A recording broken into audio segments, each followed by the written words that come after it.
So the first type of cooperative strategy that we're going to look at for today is the strategic alliance, and this is by far the most common type of cooperative strategy.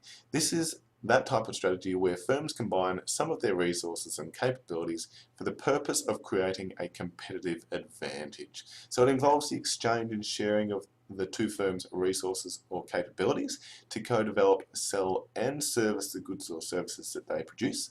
And is quite different and distinct from a merger, because in a strategic alliance the two firms do not become one. They remain separate companies, just developing this alliance between the two of them. Some of the time that may involve creating a third separate independent company, and we're going to talk about when that is the case in a little bit, but certainly the two firms will always remain separate, unlike in a merger where they become one company.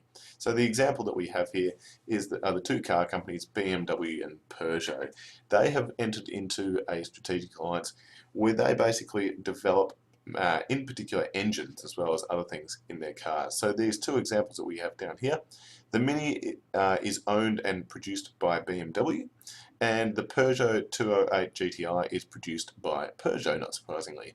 While these initially and outwardly look like completely different cars, they actually share the exact same engine. The exact same engine powers both of those vehicles, although you would never know it from looking at them, and that is a result of that strategic alliance between BMW and Peugeot. There are three major types of strategic alliances that we're going to look at today: joint ventures, equity strategic alliances, and non-equity strategic alliances. Alright, let's start with our joint ventures. Now this is where we have two or more firms creating a legally independent third company to share resources and capabilities for the purpose of developing a competitive advantage. So the thing to remember with a joint venture is when we get the two companies coming together to form a third separate party. Like when John and Kerry Kavanagh came together to form their own little third separate party. Yes, that is baby Andy. I'm not sure how old I am at that stage, but clearly too young to realise how ridiculous I looked in that little apparatus. Back to the content for the week, I think. Typically, what we tend to find is that partners in a joint venture will own equal percentages and contribute at least roughly equally to the venture's operations. And that's a key point of distinction between a joint venture and some of the other types of strategic alliances that we're going to talk about in a minute. That roughly equal ownership percentages and roughly equal contribution to that third newly developed company that has resulted from the joint venture.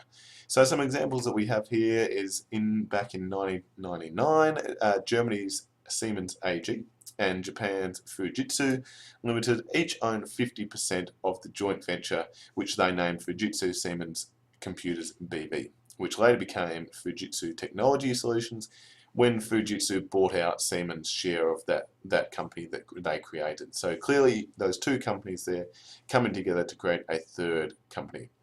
Another example is when Telstra forged a joint venture a couple of years ago with Telkom Indonesia. They created their own separate company with an eye to things like cloud services, video conferencing and internet services in that Asian market, so that Telstra could basically build their market share in the Southeast Asian region. The second type of strategic alliance we're going to look at today is the equity strategic alliance, and this involves two or more firms owning different percentages of the company.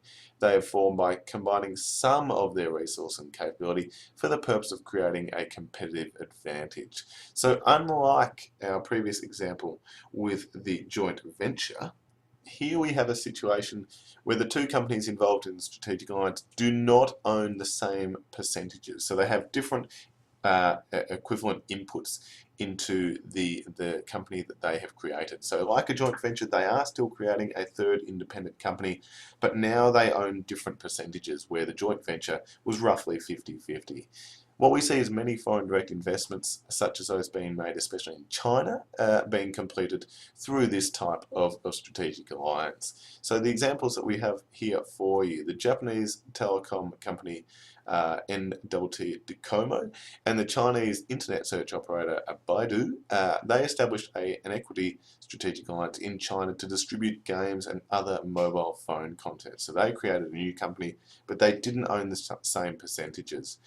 Another good example that we have here is the Air New Zealand and Virgin Alliance, which was created for trans-Tasman routes between a number of airlines, with the largest shareholding being 26% with Air New Zealand.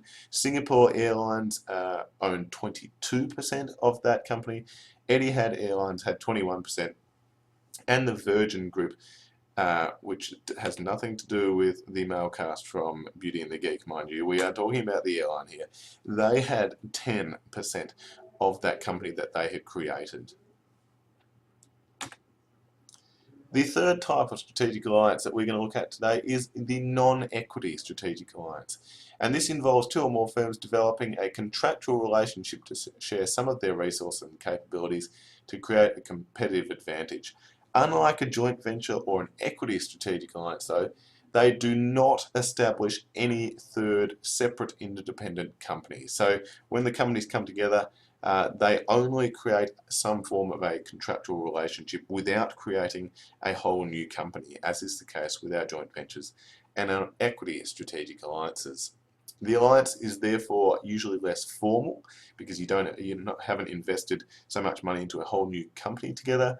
It has fewer partner commitments and does not necessarily foster much of an intimate relationship amongst the partners. It's just that very much often a formal or legal contractual relationship rather than both coming together to really pour all your resources into a new firm.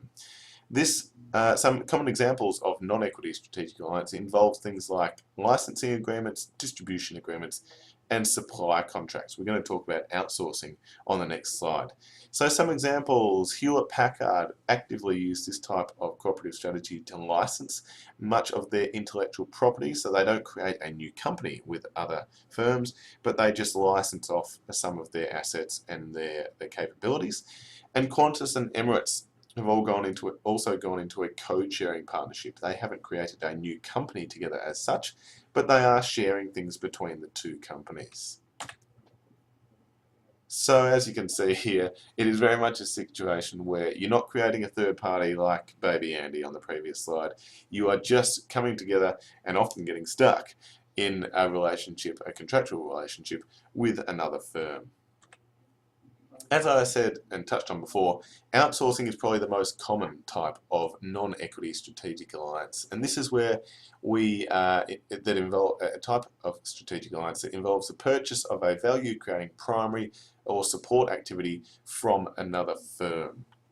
So it's basically whenever a firm sells off part of their value chain and their activities to another firm, usually because they perceive an external firm, the outsourced firm, to be able to carry out whatever part of that value chain is more efficiently or more effectively than they could themselves. So Dell and most other computer firms outsource most, if not all, of their production of laptop computers and often form non-equity strategic alliances. So they get other companies to actually build the laptops and computers that they design themselves. Nike, another great example of a company who become very famous for outsourcing, and in particular most of their value activities to small or medium companies that are often in developing or non-developed countries in Asia, and they've been involved in many scandals because of situations like this that we can see in this picture here. That is a Nike factory, and as you can see from the picture, it's not particularly pleasant working conditions. They're paying those workers very low wages because they're more cost effective than Nike would be if they were producing their products themselves. So there is a bit of a risk, and certainly many companies have been caught up in scandals to do with outsourcing, but when managed correctly, it is a very effective way of improving the efficiency and the cost effectiveness of your overall value chain.